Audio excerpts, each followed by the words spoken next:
Lyle Doerr from Rochester, Minnesota. David Doerr, Rochester, Minnesota.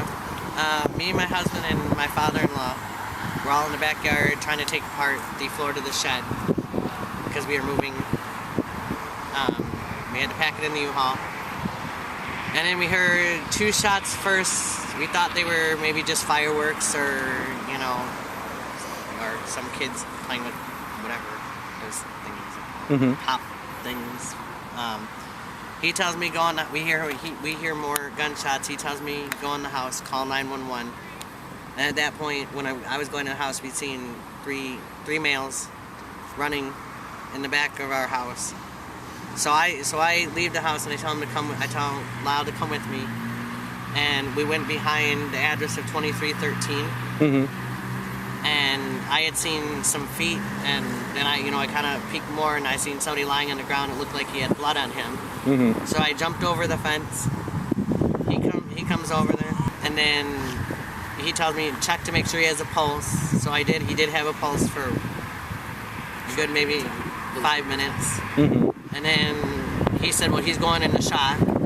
So I'm on the phone. So I'm still on the phone with the police, and I hand him the phone because I didn't know exactly. And they asked for an address. I gave them my address. They said it's near there because I don't know any other addresses. And then that's when police came, and I would say anywhere between like 10 and 12 shots. Yeah.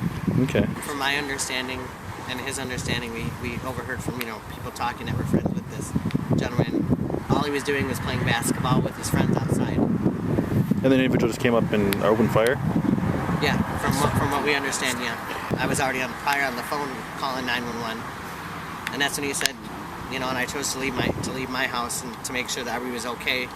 But my husband is a first responder, and so I said, I'll just do it. Just tell me what to do. So he was guiding me through everything. So. He handed me the phone with dispatch, so I'm like... Have you guys ever had a situation where you had to deal with that? Because that's more than most people would do in that situation. I've not had to have a situation like this. I mean, I was a first responder / EMT in a small community in Minnesota, Lake Minnesota.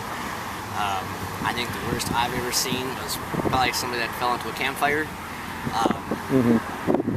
Your average sick person that had to go to the hospital, but I've never. This is the first for me.